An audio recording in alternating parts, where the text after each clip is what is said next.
jaayee foofu sa Lamin Kerewan bërëbu dëkkeekaay yi nag li nga xam ne moom mooy ndox ak courant mu fa lépp loo soxla sa wàllu dëkkeekaay Trrc Investment Limited mu ngi la ko fa amal Trrc Investment Limited nag seen bërëbu dëkkeekaay yi ñu ngi ko jaayee si cash price muy jar si $200,000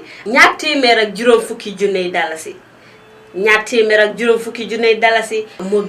mortgage nag foo ko dégg mooy fay ndànk-ndànk ba fay bi jeex nga fay ko si diiri juróom benni weer dama ne Trrc Properties njaaxare jeex na coono jeex na tëddal nelaw si sa kër boo nelawee sa gannaaw bandang Trrc Properties daw leen dem seeti seen kër yi foofu noonu sa Lamin Kerewan.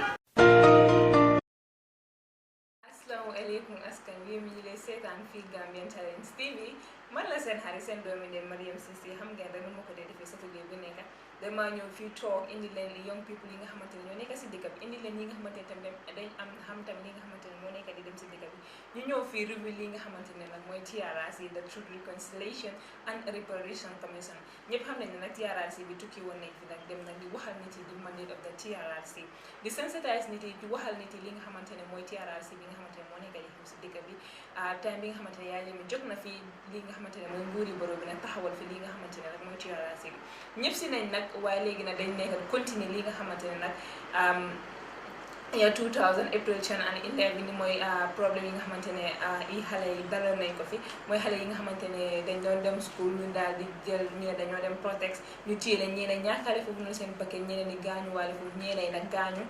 seen tànk yi am problème ñeneen nag seen loxo yi dama loolu nag la ngay di continuer fii nag recently nag gis ne li nga xamante ne lu daw yaram la si TRRC bi ñu bëri ñëw nañ nag testify di wax li ñu def seen doom yi dafa am ñaari nit ñoo xamante ne seen doom yi dañ fa gaañu te ñi nga xamante ne doonuñ fa dara mu nekk li nga xamante ne nag daw yaram trop kii nga xamante ne moom Mariétou Diallo docteur Mariétou Diallo mi nga xamante ne nag nekkoon na minister of health ba pare mu doon liggéey fii nga xamante ne mooy DNRVH moom tamit appuyé na before the TRRC the Truth Reconciliation and Reparation Commission mu doon expliqué li nga xamante ne moo fi xewoon waaye nag balaa maa dem nag si li nga xamante ne dugg si biir waxtaan bi ñu waxtaan tey nag dama fi toog ak ki nga xamante ne ndaanaan la bina rek laay def nag journaliste bu ndaw te mu ngi try mu ngi def lu rafet fi si biir dëkk bi mu ngi liggéey fii nga xamante ne mooy information ba pare like mu ngi dem Majaak mu ngi study journalism kooku du kenn ku dul Bintali of information moom laa fi toogal tey nag jigéen laa fi toogal comme last night naa fi korka tey tam ma indi fi kii nii ñu toog fi def te saa tet nag waxtaan li nga xamante ne moo dee xew si TRRC bi ku ma nuyu naa la jërëjëf si dalal bi maa ngi wax asalaamaaleykum mbooloo mi ba léegi rek comme ni mu ko waxee rek si waxi TRRC bi leen nekka jërëjëf dalal leen ñu si jàmm thank you kooku di Kumba Leigh moom nag pël la moom na lu ma doon waxee yow suma pël bi suma olof yi seetut waaye tey nag dinañ wax olof dinañ wax pël su la neexee waaye Kumba ma bëggoon laa laajte rek yow naka nga gisee the ongoing TRRC as a journalist dañ fa daan dem report naka nga gisee TRRC bi man lu ma jot a gis mooy ne journaliste yi daal seen liggéey bi pour ñu war koo def ak nu mu demee ak nu mu waree tamit pour ñoom ñu def ko correctly mooy ne den dama gis certain limitation maanaam dama gis certain taxawaay yoo xamante ne seen liggéey bi daal joxul leen dat forum pour ñu gën a koo mun a def ñu gën a mun a yëngu si seen liggéey bi bu baax a baax comme nu mu waree si gars yi te ñu mun koo def mooy ne like journaliste soo ko waree jox plateforme boobu pour mu mun a def liggéeyam bi comme nu mu waree danga ko war a bàyyi moom ak liggéeyam bi ak liggéey bi lu mu santaane pour mu def ko man lu ma jot a gis mooy ne recording si yu nekk di dem although sensitive issue la boo xamante ne ni dafa jara bàyyi xel ba pare liggéey bi daal dafa maanaam dafa naxari torop xel la ak sa man-man bi loo war a def waaye xel nga fa war a jiitu dama gis na like journaliste yi recording si ak yu war a demee noonu yëpp seen liggéey bi si la bokka waaye dangaa gis ne like TRRC bi dañ am seen own media boo xamante ne boobu leen taxawal mooy QTV boo xamante ne moo war a def everything for them pour ñu mun a amee le broadcast comme ñoom luñ ko bëggee waaw waaye tamit dangaa gis ne lii tamit lii dafa serve as a limitation when it comes to journalists yi naka la ñoo mun a def seen work bi naka la ñoo mun a def seen liggéey bi as expected of them dangaa gis ne like journalists yi daal pour mu mun a def liggéeyam dafa war a dem teg record am yi toog di binda xam nga di déglu li nit ñi di wax ak jóg jël nataal boo xamante ne su fekkee ay newspaper yi maanaam ñoo xamante ne dañuy bind si kayit yi su nii dee nataal pour evidence loolu yëpp dafa dajale déggantaan yow loo nekk di wax waaw si sa liggéey bi waaw loolu moo nekk loo xamante ne dafa war a nekk si si yëngu loolu nga foog war nañ ko waaw si yëngu da journalist yi loolu dafa needs improvement when it comes to TRRC dama foog ne TRRC dañ war a look into that in depth ñu mun a jox journalist yi seen warugal daal ñu mun a def seen liggéey ak nu mu ko war a so yow yaa ngi liggéey si newspaper right so yow ban yan jafe-jafe nga dee jànkuwante like comme soo demee si TRRC bi dangaa dem déglu nga bind wala dangaa rek wala naka nga dee def exactly yow comme as a person si man laa koo jëlee te xam naa ne ñu bari seen exemple mënoon naa nuroo ak suma bos waaye lu ma wax mooy suñu liggéey bi daal toog dafa àndaa binda àndaa record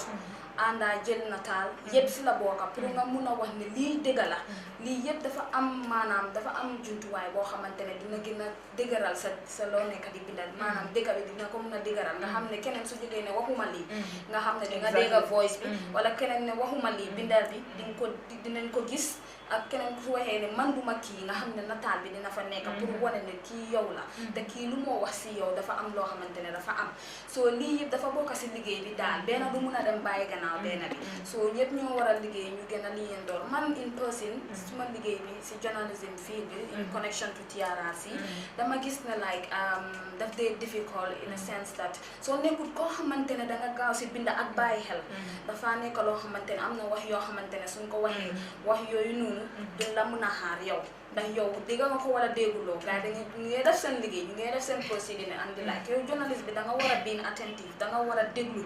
da nga war a bàyyi yenn noise moo tax noise tam important foofu noonu noise yëpp dafa war a tegee boor te xam nga da nga war a déglu bu baax a baax lu gars yi di wax nga bind ko ak ñu ko waxee sa interpretation bi dafa war a tamit wane ne lii la gars yi wax because am na ñoo xamante ne journaliste lañ dañoo binda waaye seen interpretation bi mun naa different ak lu gars yi wax so lii yëpp dafa jar a bàyyi xel as a profession so xam nga as a professional da nga war a bàyyi xel lii yëpp lii yoo xamante ne na ay yu sew a sew la si liggéey bi lii yëpp dafa necessary te dafa am importance am journaliste yi dañ war di bàyyi xel am naka la ñoo bindee naka ngay dégluwee ak naka nga koo bindee loolu tamit dafa am solo torop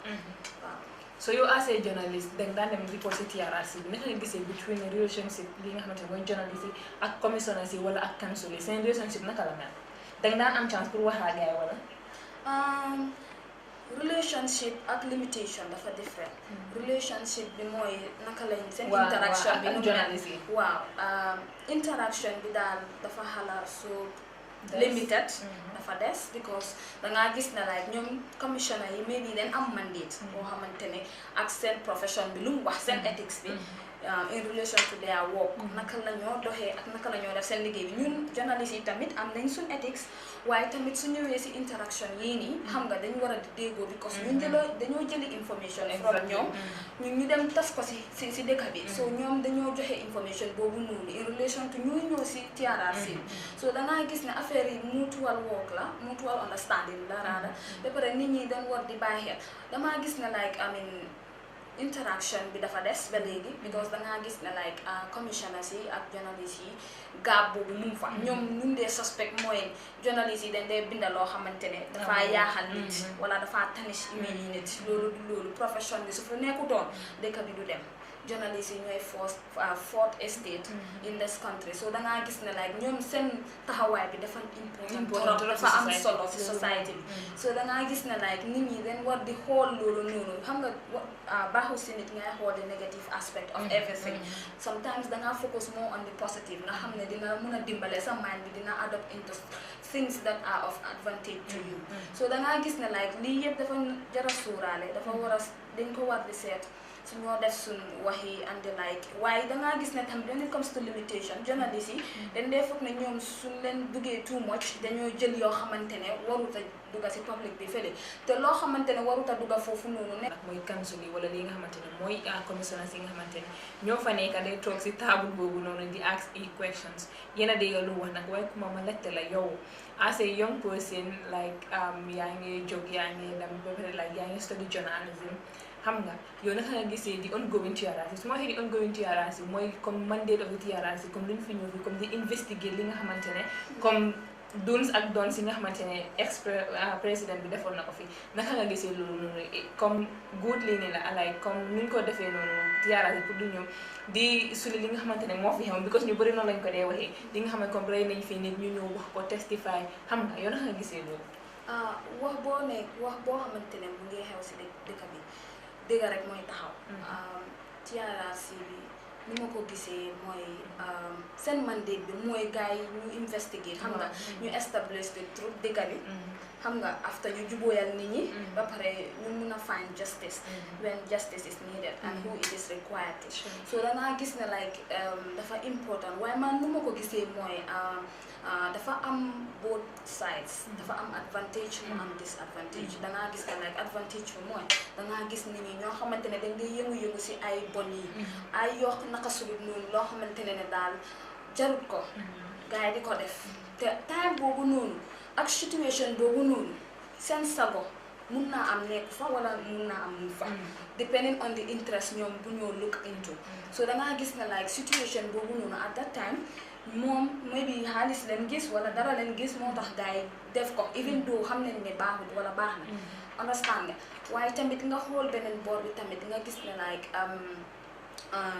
xew-xew yu amoon si 1994 ba January 2017 dafa nekk loo xamante ne lu doy waar la ñu bari dee nañ ñu bari dañ leen rey ñu bari seen tànk yi dama nañ ko ñu bari dem leen def naka su loolu ñeneen di seen famille ñeneen di daw si dem si beneen country bi xam nga mënuñoo dëkk fii nii ndi situation bi nu mu mel ak nu mu fa demee woon time boobu nguuri Yaaya Jammeh bi waaye dangaa gis ne like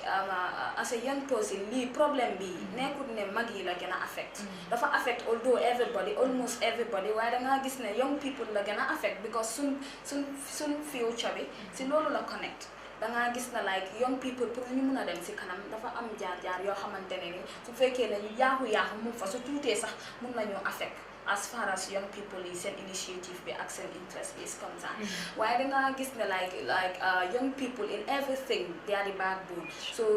suñ waree am naka suñu noonu ñoom ñoo dee gën a am tolof ak jigéen yi ak xale yu ndaw yi so dangaa gis na like young people xam nga dañ war di open to something that is positive almost that is positive so lii daal mooy tolof young people when it comes to pour ñu fully participate because dangaa gis ne yaaxu-yaaxu yi nekk seen boor te duñ mun a am lu ñu war a am yaaxu-yaaxu yooyu noonu suñ ko waree defar kon bu baax waaye suñ waree toog ñu dinañoo xalaat fii te defaruñ yaaxu-yaaxu yi suñu ron tànka yi kon du dem yow boo gisee na nit yi di ñëw di testify before the TRRC di wax ne ma maa reyoon diw man maa def li comme ñun journaliste yëpp ñu ngi amoon bii li nga xamante ne loolu ñu naxari suñu xol bi kii nga xamante mooy Deera Haidara li nga xamante ne suñu ment la suñu papa la suñu oncle la dañ judd ñoo gis fii nii every day point suñu bindee dañ dee def who killed Deera Haidara dama daan teew di xalaat sax ma ne lii xanaa dara ma la wala li xew question bi xanaa dañ ko mës a answer but finally gis nañ ne answer nañ question boobu noonu so bi pare nekkul loolu noonu rek comme Deera Haidara day nañ ko si anam bu ñaaw na daw na yaram xam nga it is so emotional nga gis comme nuñ ko rey because after dañ ñu share photo si sa ñi si gis nañ ko but apart from kooku ñu bëri tamit rey nañ leen rey bi nga xamante ne Kumba dafa ñaaw torop so yow naka nga gisee yow foogoon nga ne loolu mu ngi xew si biir dëkk bi am na loo gis ni ñuy wax ñu ne nit boo gis ñu koo tufali ba yaagee mu tooy am la boo xamante ne like nit ñi léegi proof nañ ko comme nit ñi ñu ngay ñëw di wax ak ñu fa nekkoon ñëpp waaye yow before mbaa xamoon nga loolu danga naan gëm loolu before gëm naa ko mun naa koo gëm because dama read situation bi ma read nguuri yaa bi ma read nguur bu fa nekk so dangaa gis ne joojuma ko in a sense but dama dee read amee situation di way they image ba pare ñu ko nekk di doxal daal ak maanaam faanaam bu ñu ko nekk di doxale so dangaa gis ne like soo waree toog pour xool yi lii yëpp mun ngaa connect di dots nga wone like soo gisee lii di am kon lii nii la fa demee so dangaa gis ne nu mu yaaga rek dañoo gis dëggal yi so lii laa nekk di sentu comme Deera Haidara bu dem ni loss bi nekkul famille rek a loss ñun journaliste yi ndaw yi ñoo loss because ñu ñoo war a connect suñu bopp parce que ñoo war a lees ak ñii nii ñu mun ñu jàppale si liggéey bi ñu mun ñu won yoon bi boo xamante ne loolu lañ war a taxaw ñu mun a am lu ñoo am si fiir bi ñu mun a def ak nu mu waree te ñu mun koo yóbbu si yoon boo xamante ne noonu la fa demee so dangaa gis ne like xam nga loolu believe naa ko doo although it finds me in a very young age and at that time it was my first step in journalism te dangaa gis ne like lii daal xalaatoon naa ko bu baax waaye dama ko gëmoon waaw dëgg dama ko gëmoon léegi comme how do you feel bu ñëwee testify di wax ne man maa rey kii man maa rey how do you feel faana yu bari laa seet waaye dama gis ne like métit bu ma gën a feel as a human being xam nga kenn perfect situation boo find sa boppal mun na laa move anyhow so man bu ma gisee gars yi di confess rey yi nii like dama feel métit bi it's like suma mbokka boo xamante ne xam nga moo ma gën a close kooku leen rey dama gis ne like this is something loo xamante ne is brutal xam nga human being you cannot do something that is so of brutal to your colleague or whatsoever so da nga gis ne violations yuñ def human rights violations yuñ def rey yuñ def dog tànka yuñ def métti na gas yuñ suul nit ñi xam nga gas suul nit ñi ñoo xamante ne te deewuñ sax loolu sax dafa métti so da nga gis ne like this is something loo xamante ne like xam nga it's a very big disturb to the country loolu moo tax sax suñ développement mënut a dem si kanam because xaalis bu nekk dispense on TRRC bii nii pour ñu mun a lijjanti yooyu yëpp xaalis bi xëj na feneen waaye soo gisee ñu ngi koo def lii pour dëgg bi taxaw understand nga dafa important although waaye dangaa gis ne pour dëgg bi tamit taxaw nit ñi xam ne lii moo nekkoon si nguuru Yaya Jammeh te lii moo taxoon tolof yu bëri ñu ngi ko encounter lii moo taxoon la développement yu bëri mënut a dem si kanam lii moo taxoon sax lu ñu war a am as a country mënuñ koo am so dangaa gis ne like this is something loo xamante ne like ñun ñëpp suñu sonale la waaye what is important is dañ war a focus to the positive comme ñu try daal ñu fàtte lu happen na am nga TRRC is an ongoing process xam nga foog mu dem ñu find lan moo xew ñu jubóoyal nit ñi xam nga ñoo xamante ne tooñ nañ ñu baalu ñoo xamante ñu baalu ñoo xamante ne dañ lañ tooñ ñu baalu ñoo xamante ne tooñ nañ xam nga ñu ñaan lifin ñu ñaan naka baalal ak yooyu noonu waaye dangaa gis ne tamit lii dafa nekk loo xamante ne foog ñu wax ko xam nga loo gisul ñu waxuñ ko is something loo xamante ne maybe itewut nit ñi waaye lii dafa ite nit ñi because nit ñi ñoo fa dee nit ñi seen husband yi leen fa rey nit ñi seen papa yi ñoo fa dee xam nga et cetera waaye dangaa gis ne lii tamit daal foog ñu wax ko Mariam so yow kan testimony moo la gën a laal si TRRC ba nga toog ngay jo oo nga yërëm ko wala nga toog sa nga nekka nga tëdda sa mu looti la nga nekka di xalaat kan testimony moo la gën a laal man testimony bu ma like mooy I mean witness bi mënuma koo remember at sport but mooy witness boo xamante ne la like I mean prison officers yi dañ dee ñëw ñu amaa moom time in the prisons moom moo nekkoon jigéen yi si gars yi yëpp understand nga xaw ma ne cérémonie na andi like waaw mooy xam naa ko yow so da ngaa gis ne ko kuñ dóoroon wala mu ngi mel wala moom la so da ngaa gis ne like kusuteelu exactly thank you for reminding me dangaa gis ne kooku dafa soona torop xam nga nuñ ko def te mu mun ne moom kenn nekk foofu jigéen andi like dangaa gis ne métti na torop so man loolu daal daf ma dugal ba as a jigéen ma feel si suma boppa dugal fa suma boppa like lii su ma waree dal man naka laay feel noonu nga dee xamee peeni nit ki dafa métti torop yëpp a métti ñoo xamante ne den pass through everything waaye métti yi den dee uppalante den dee amalante doole depending on I mean toccoo bi naka la fa demee so kan la testimony am like comme moo la gën a naxari su ma miinee naxari waxuma la comme daf laa métti but koo xamante ne lay dafa ñëw mu testify ba nga ne kii moom lu mu wax fi waxul fi dara wala kii lu mu wax fii sax xam na ne moo def li mu ngi dinaay nga merci nga mere borom kan la ñu def loolu noonu dafa bëri trop su ma waree lim du jeex waaw daanaka ñaar wala ñetta rek waaw damaa wax mooy Baboucarr Jatta moom nga xamante ne like moom at least def na dara waxaat rek lii laa def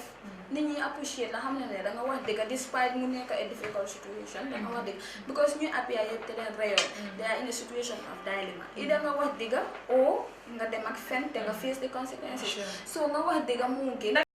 kenn TRRC force kenn pour nga wax fen wala dëgg gars yi dañoo def seen liggéey understand nga ñu def seen liggéey mooy laajte la lii nga def because ñoom already then have a prior research before lii di happen ñoom dañ am prior research nga xam ne soo waree fen sax ñoom dañ nekk seen kanam maybe few mistakes la ñoo am loolu sa du dee bari because ñoom dañ def a thorough view of such because da xam ne dafa serious it's very sensitive gars yi ñu ne xaaral ñu def a thorough view of something like this and then xam nga gars yi toog because seen liggéey la dañ xam lu fa war a nekk ak lu fa war a nekk moo tax gars yi yëngu si yooyu noonu ba pare ñëw toog di def seen liggéey soo dangaa gis ne soo toogee nga ne lii amut wala lii nii la fa demee loolu leen la ko xoolaatal loolu dafa tax society bi ñu gën laa hate that stigma will still be on you so da ngaa gis ne nga wax dëgg moo gën comme in the likes of Sana Sabally moom xam nga ne moom moo nekkoon head bi is among the leaders waaye dafa ñëw toog li fa demee yëpp mu wax ko mu ragal yàlla wax yëpp although mënuma koo lii dëgëral ne dafa wax everything because moom moo fa nekkoon moom moo xam lu happen in that particular situation so waaye damaa gis ne like lu mu jot a wax dëgg la because loolu moo nekkoon si ñoom ñi seen table bi te loolu leen fa gis so dafa important daal nit ngay wax dëgg waaw wax nga fi ne nga ne Baboucarr Jatta JCB mel ni ak ñeneen ñoom ñi nga xamante ne ñoom ñoo testify bi for the TRRC seen situation comme moom ndax naxari na la léegi naka nga gisee recently xam nga mun nañoo wax JCB mel ni ñoom Baboucarr Jatta ñoom after 1994 si November 11 bi ak September 6 bu nga xamante ne nga ne moom mile to dem di dóor ñoom kii ni Uncle Sam ak ñeneen foofu la ngay participer but recently naka nga gisee situation of the junglers ñi nga xam ne ñoom appear bi for the TRRC di wax ne rey naa 40 something nit rey naa 30 something nit ak yooyu naka nga gisee junglers yi jungler yooyu noonu it's like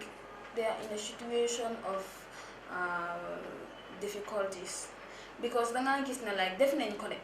waaye gars yi ngi xalaataat xëy lii su ma ko waxee publicly lu ma jural xam nga nit ñi nu maa jëlee famille moomu mu ma rey naka lañ maa xoolee so dangaa gis ne psychologically mu ngi impact on them mu leen di sonal si seen way of xam nga living in seen way of comporting themselves so dangaa gis ne ñoom sañ suñoo wax si TV bi dangaa gis ñu ñoo behave dangaa foog ne gars yi wéroon am na ñoo xam ne they are doing it for granted because dañoo bëgg a nit ñi dina wax ne wéruñ ak yooyu noonu waaye if psychologist koo xamante ne expert la si profession bi su toogee dina mun a détermine ne kii si lii la nekk wala si lii la nekk jumb la si yuri li appear recently dama gis ne like ñooñu am na ñu nekk di wax lu leen neex am na ñu nekk di wax digga am na ñu nekk di wax fen waaye danga gis ne like ku wax digga yàlla dimbale la nga rëccu soo rëccuutee tamit di nga am yërmande nit ñi te soo amee yërmande nit ñi yàlla mun na laa jàppale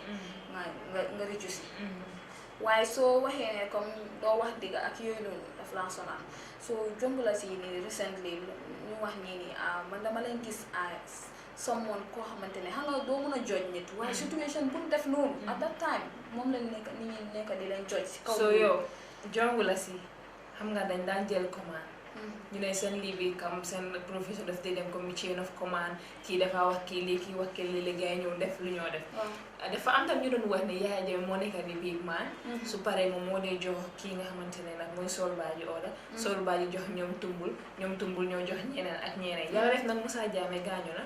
tumbul tamit gaañu na léegi Sol Badji nag recent li nekk fi dafa ànd ak Yaya Jammeh foofu noonu soo yow kan nga foog kan la ñoo bileem Jong la si lañ war a bileem wala kii nga xamante mooy Yaya Jammeh kan lañ war a bileem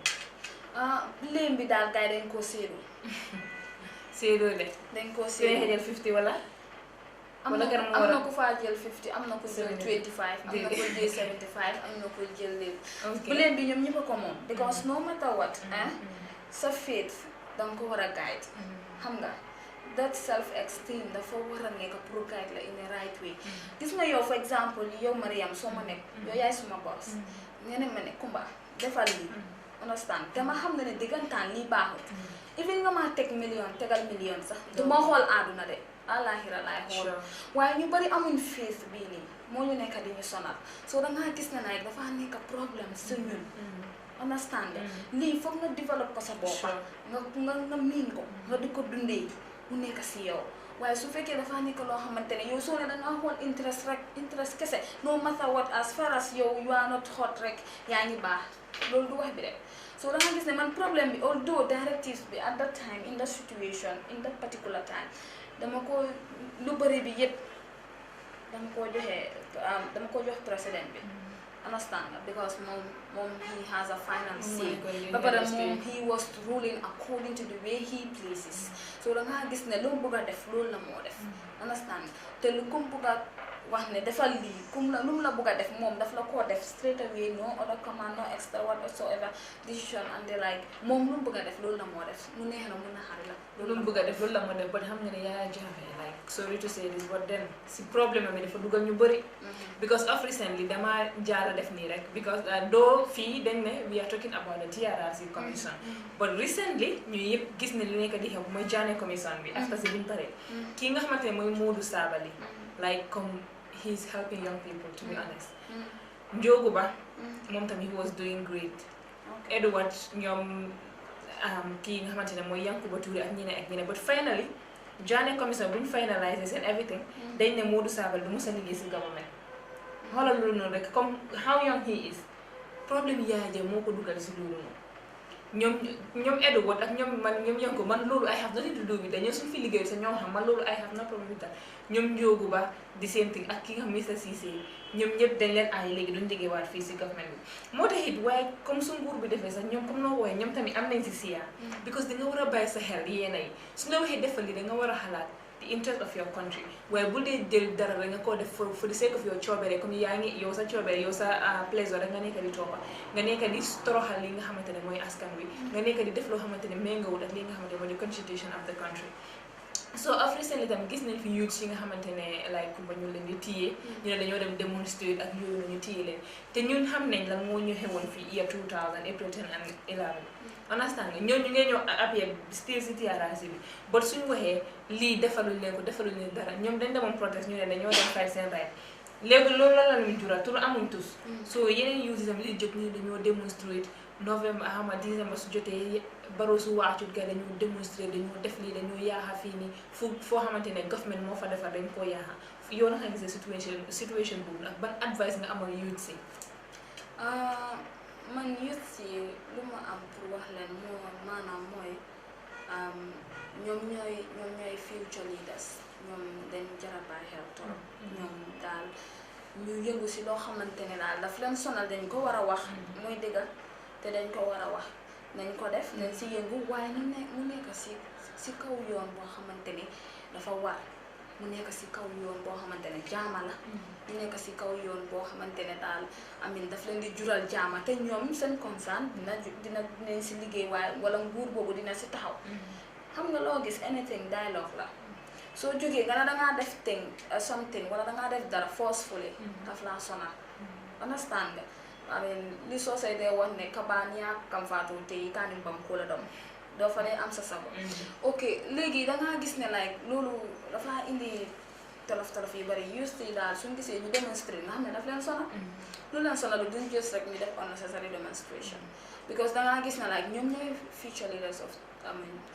ñoom ñooy future leaders ba pare ñoom dañ war a xam nga taxaw si loo xamante ne daal daf leen di jëriñ buñ ko def si yooni mer nañ ko def si yoon boo xamante ne daal xam nga dinañ si am lu leen ne understand soo ñëwee waxi ñoo xamante ne daal dañ nekk victim of Yaya Jammeh because daf leen dañ nekk di follow directives ak ñooñu dama leen di wax ne time boobu noonu gars yi duñ xale waaye situation bi nu mel noonu dafa difficult trop pour nga judge gars yi ñoo xamante ne victime la because dangaa gis ne la koo xamante ne moom moo am everything at his disposal lu mu neex na moo def lu ko neex foofu la mu koo dogale te lu mu neex noonu la mu koo doxale soo nga gis ne la ñu nekk di liggéey si rona lu mu leen wax te su fekkee results bi mooy soo ko defutee dama laa rey wala tëj ñu tam mii bi loolu la ñoo daw waaye nga ragal yàlla nga am si lu baax moo gën nga ragal doomi aadama nga jëlee si lu bon ñoom tamit suñ bañoon wala ñu find a way ñu daw understand dafa nekk lii la boo xamante ne dafa waay storop nit ñi dañ dee wax ne dof la waaye teew ma ko muy dof loolu lañu war a def pour avoid such government because recently repetition lañ war a stop even the recent government dañ war a make sure we the youth ñu taxaw fu ñu war a taxaw mag yi ñoo xamante ne ñoo nekk si kanam ñu yóbboo ñu may youth si seen waala understand ne leen wax seen problème nañ wax youth si lu mu dee face ñu waxtaan ay xale yi xam seen initiatives yow fu mu nekk nii mag nga loo waroon a jot a def yëpp doo ko mun a defaat because danga mag man bi nekku fa ñu koo xamante ne mun na laa jàppale dimbale ko jàngal ko sorry dimbale ko nga woon ko yoon yi yoo xamante ne loolu nga jaaroon te nga def loo xamante ne mooy lu baax loolu loo xamante ne si loolu nga nekk di def dimbale ko moom tam mu jaar si waaye ñun daal den greedy ku toog rek nga xam ne xaalis la ak interest loolu mooy issue bi ngeen baanal ma nag wax neexul waaye lii mooy dëggal lii moo nekk di am te dafa nekk loo xamante ne dafa serious. Recently seetaan nga Dr. Mariatu Jallow si TRRC bi moom mi nga xam ne dafa nekk minister of health. Can you imagine after loolu mu ngi doon liggéey RVH. Kumba Leigh moom according to moom testimony bi bu mu ñëwee foofu noonu dafa am ñoo xamante ne ñu bëri ñu ngi gaañu ñu bëri ñeneen ñi dañ di ak yooyu noonu boo dañ buñ ñëwee gars yi doon sàgganee ñooñu noonu ba pare président bu mu fa ñëwee gars yi doon pretend if as everything was okay whilst comme things were not okay ñeneen ñi gaañu foofu noonu ñeneen dañoo am sa chance pour war a dem tukki loolu dafa nekk problème si ñoom ba pare moom Dr. Mariatu boobu of all people ndekete ñoom ñoo daan faj noonu comme yaay ñu ne disease yu mu daan faj ñoom AIDS ak yooyu noonu at the end of the day dafa confess ne loolu du dégg si TRRC bi comme mu nekk loo xamante ni jaaxal na nit yi mu nekk loo xamante dafa bëri as moom as jigéen yow jigéen nga war a am yërmande moom mu nekk di def loolu noonu xam nga sorry to say comme nekkuma di put blame bi si moom de nekkuma di ko wax ne yow yaa def lii by force wala yaa def lii dafa nekk nit dafa nekk loo xam ne dafa embarrassing because moom bu mu ko doon wax sax moom mu ngi sëgga rek that shows ne dafa rus waaye balaa ñu ñoo gën a wax si kaw ñi nga xamante ne ñoom ñoo appear before TRRC boobu noonu last week yëpp ma wax ki nga xamante ne mooy suñu technicien bi mu play ñu vidéo bi nga xamante ne nag Mariatu Jallow moom loolu la jotoon a wax si boobu TRRC the Truth Reconciliation and Reparation Commission whilst mu ngi xoolaale audio boobu noonu ma laajte wàll yow naka nga gisee Essa Faye naka la dee liggéey naka la dee ask question. I just want to ask you few preliminary questions. Amongst the diseases the president claimed to have had a cure included, you tell us. HIV, And asthma, AIDS. HIV, AIDS, yes, asthma, hypertension, and later on tuberculosis was added. Okay. The question I will ask relates to HIV/AIDS. You are here on the oath.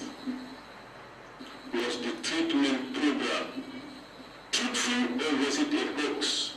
It was a hoax. It was a lie.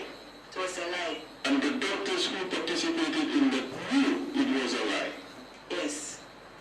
Thank you very much, Madam Witness. I would call you again as a witness on this very important subject. Mr. Chair, it's almost 1:30. I hand over the witness to you. Thank you very much. jërëjëf comme yéen a ko gisandoo wala yéen a déggandoo ki nga xamante ne mooy Essa Faye bi nga xamante ne ak moo nekk si TRRC bi lu mu laajte ki nga xamante ne mooy Dr. Mariatu Jallow former Minister of Health. Kumba naka nga gisee ki nga xamante ne mooy jigéen ñi du dégg nga lu mu wax nii yow te time boobu noonu yaa ñeme bu mu naan faj lii yow lan nga foogoon. dégg la everyone ñu yëpp loolu lañ ko foog. almost everybody. te recent bi dañ dee gis nit yoo xamante dañoo wane yaa jëme si faj boobu noonu sax dañ si amaale feebar because lu leen daan naanal lu leen daan jox si nga war a xam ne like dëkk bi dafa am lu bëri mu fi doon xew loo xamante ne like dañ war a woo ñu taxaw taka suñ ndigga taka suñ belt yi pour soj bu mu fi amaati because loolu noonu lii dafa embarrassing sax ñoom docteur Tamsin boobu mu fa woon dafa bokkoon si ñi nga xamante ne ñoom ñoo daan faj mu te tubaab bi day because yaay ñeme maa ngi seen benn interview am kooku mu ngi ko def ne yow how comes pour mu jox leen lu mu dee fajee waaye dee bañ ñu bëri mu ngi faj gay di wane dafa faj rab dafa def li di jox noonu nit yi ñooñu ñu ngi dem after si loolu sax dañ dee feebar pour xaw ma ne like because wax ne ko ne like dafa am fii ne ba den kii dina ñëwaat special topic bi nga xamante ne dañoo waxtaane li nga xam ne mu yaay ñeme loolu la doon faj xam nga ne TRRC bi xaajamut te xam nga ne fii ñu bëri dina ñëw appuyer pour ñëw seetal li nga xamante ne moom moo fi daan xew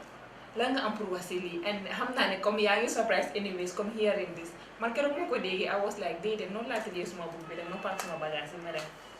noonu laa surprise comme any other Gambian ni moo surprise xam nga am na ñoo xamante ne ñoo dee rey nit ñi understand nga Yaya Jammeh mu génn mu ne lii dëgg la yow naasi si yoo xamante ne yéen a nekk si booram ngeen koo dimbale si liggéey yi understand nga yéen tamit nga xamante ne ñi ni yow leen yéen leen góom ne yéen a ngi faj nit ñi ba pare yéen daal yéen a nekk si wàllum faj yéen a nekk di wan nit ñi ne garab yi moo men pour des garab bi moo men pour dat understand nga yéen si lan taxawee ngeen ne loolu dëgg la nit ñi dañoo believe ne dëgg la because yéen a nekk si maanaam profession boobu noonu yéen a nekk di fa liggéey dafa mel ni daal xam nga man lii dama ko jëlee as a disappointment man dama disappoint torop bu ma ko nekkoon di seetaan ma dégg kii lu moo wax ma dégg Mariatu lu moo wax understand at that time moom senior li field la senior person la in the medical field at that time Mariatu mii mënoon naa daw because yaa jël kenn biram doo ko dee predict mënoon naa wax mu dem wax publicly mu ñëw mu rey ko mënoon naa daw mu dem beneen country mu nga xam ne foofu la moo start advocacy li finally understand nga mu involve people nga xam nga mu look for donors or sponsors or people who are xam nga outspoken people nga xamante ne dinañ ko mun a jàppale si yu bëri mun na si taxaw mun na si dem xam nga mun na naa def lu bëri loo xamante ne like xam nga kenn du ko blame tey comme man nu ma koo blame nii tey because dama ko blame in other way around ne moom dafa participate xam nga pour dëggantal lii ne loo xamante ne laaj mooy HIV AIDS boo xamante ne laaj président bi mun koo faj ex président bi mun koo faj te lii dafa nekk loo xamante ne dafa serious moom mun naa toog fi mu wax dëgg bi yëpp mu fa she's free mun ne loi bi dafa sew torop mun nañoo ñëw ñu ne nit ñi ñoo xamante ne ñu ne dañ leen faj te amoon ñooñu mun nañoo réappeler ñu ne mun nañoo ñëw ñu ne like comme ñoom feebar boobu ñu ne dañ leen di faj ak garab yu leen doon jox ñu ko naan ak daf indi feebar ndox yu black yooyu noonu ñun daan génne yooyu kenn xamul lan lañ leen daan faj understand nga lii dafa nekk loo xamante ne dafa serious torop man jigéen bi te mu nekk jigéen tamit lii dafa métti dafa saan ma ñëw wax si kii nga xamante mooy Ousmane Sembène mi nga xamante ne dafa appuyé bi for the TRC Kumba kooku tam dafa ñëwoon like mu doon expliquer doomam bi daf doon dem school Moussa la tudda mu ngi woon 2 years rek du doon dem school moom comme xale bi was so close to him xam nga ñoom ñoo daan defandoo lu nekk xale bi dem school noonu ba si student and demonstration bi xale bi bu gaay waxee ne like loolu dafa xew gaay wax ko mu taal moto bi di dem benn police mu ne ko deelul mu dem si kër bi after xale yi indi ko waat foofu noonu waaye xale bi kan you imagine duñu wax ne dafa demoon wóori duñu wax ne dafa am génn dafa am fu mu demoon foofu la ko bal bi fekka bokkati imagine si biir këram foofu la ko bal bi fekka mu shoot ko si bopp buñ ko sutee si bopp na xale bi feebar ñu dem yóbbu ko si lopitaan bi tous ñu ne vice président bi ñëwoon na foofu na pour bëggul fa yenn wax yu nice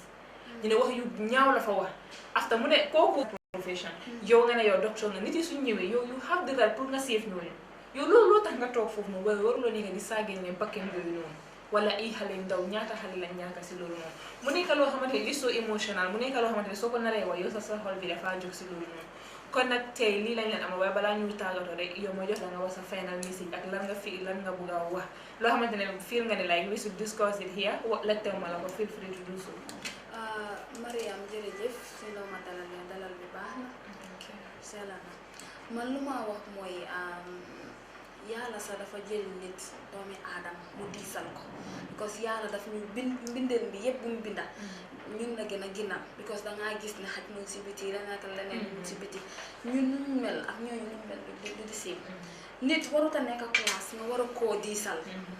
nit boo xamante ne sax amul dara jox ko cëram soo ko mënoon a telee faral anything understand nga waaye dangaa gis ne like lii dafa ñàkkam in between us foo gis mu respect la nga xam ne yow borom xaalis nga wala place bi nga nekk wala loolu yëpp problème la loo xamante ne dafa amoon si nguur bu njëkk bi loolu moo tax moo indi issue bii nii yëpp waaye damaa gis ne tamit man fu ma waxee mooy present government bi na try mu look into youth issues xam nga mu déggoo young people mu wax gaay mu wax expertise yoo xamante ne mun nañ seen liggéey yi seen lu nekk di def ñu ngi ko def to expectation mu ne sa bopp ak ñooñu mu deviate from associating himself from people who xamante dañoo manipulate sa mind bi then the only thing they will give you is the negative président nekkut comme malaayka la président nit la comme man ak yow ak keneen ak keneen xam nga doo mun a am that brain pour wax ne dafa make something perfect understand président dafa war a toog mu déggoo ak nit ñi ko xamante ne kii mun na bii kii mun na bii kële mun na bii ñu déggoo benn téere ñu def ko mu baax understand waaye tamit wax ne ne like danga blame président bi lu mu def rek blame non loolu du best way pour nga guide sa leader bi sa leader bi soo ko buggee guide in a best way dangaa make sure ne wrongs yu def nga outline ko in a very peaceful manner ak respect because dafa important waaye tamit young people yow man ñooy suma headache den war nguur boo bëgg a gis mu dem si kanam rek dafa lesa young people dafa make sure mu xam ne like young people ñoo nekk loo xamante ne ñoom I mean almost 2/3 of everything ñooy make sure that it is delivered because seen participation bi xam nga dafa important torop si loolu noonu ak tamit ruling system bi boo xamante ne moo amoon bu njëkk bi buñ nangu mu nekk a repetition because loolu dafa indi loo xamante ne backward rek la moo nekk because duñ mun a dem si kanam dañoo toog fii naan xam nga dañoo try everything du dem because lu xew loolu ba léegi moo nekk di dunda te loolu bëgguñ ko ñu try ñu deviate from that government si especially African countries dañ war a xam nit ñi they have to be proactive when it comes to gars yi ñoo waxtaanee ak seen nit ñi because nit ñi ñoo leen fa teg ñoo xam nit ñi seen soxla nit ñi su leen waxee dara ne leen déglu buñ jëlee as brutal action all the time comme nit wax la dara te nga xam ne loolu njëriñi dëkk bi la nga dem tëj ko wala nga dem arrest ko wala nga dem dóor ko wala nga dem def ko loo xamante ne démocratie xam nga lan la démocratie nekkut loo xamante ne like danga war di xeexal nit wala dangaa dem publicly ngay saaga nit ñi wala nga ne yow démocratie la loolu la neex ngay def démocratie is about collective responsibility loo xamante ne like it needs mature reframing of issues danga war di toog nga xalaataat lii naka lañ koo defee ngeen am si dialogue understand ku nekk give opinion freely nga xam ne kenn du la wax ne soo waxee li na ma laa rey waaye démocratie nit ñi ñu ngi ko nekk di yóbbee ak nu mu war a demee actually is two different thing ba léegi man maa ngi wax nit ñi jërëjëf kaa du neexut su fekkee ne dama wax fii loo xamante ne daal daf la naxari keneen si biti keneen ak keneen ngeen baalal ma jërë ngeen jëf man tamit laa wax jërëjëf Kumba si loolu nga xamante ne moo tax nga nangu nga ñëw appuyer fii nii ñu toog fii nii ñu waxtaane li nga xamante ne nag mooy TRRC bi and recently li nga xamante ne moo nekk di xew si biir dëkk bi kon nag askan wi yéen a ko gisandoo nag suma gan bi nag wax na yëpp li nga xamante ne loolu laa soxla woon wax na ko thank you so much Kumba for comment lii lañ leen amaloon tey si seen TRRC review bi ñu di leen di jox nag di daje bi beneen Saturday ñu ñëwaat fii tamit toog fii ñu def tetaate duñu waxtaan li nga xamante ne moo dee xew si biir dëkk bi jërë ngeen jëf léegi lu waa seer na tey it weer bu dee nit taxaw la tàllal la loxo dama ne askan bi jox leen ma seen noppa ndaxte Trrc properties ñoom ñoo ñëw nag génne fi loolu bam set wecc ne léegi luwaas kenn du ko fayati ndaxte ñu ngi leen amal bërëbu dëkkeekaay yu yàñña dëkkeekaay yi nga xamante ne nii ñu ngi ko jaayee foofu sa Lamin Kerewan bërëbu dëkkeekaay yi nag li nga xam ne moom mooy ndox ak courant mu fa lépp loo soxla sa wàllu dëkkeekaay Trrc Investment Limited mu ngi la ko fa amal Trrc Investment Limited nag seen bërëbu dëkkeekaay yi ñu ngi ko jaayee si cash price muy jar si $200,000 $250,000 $250,000 $250,000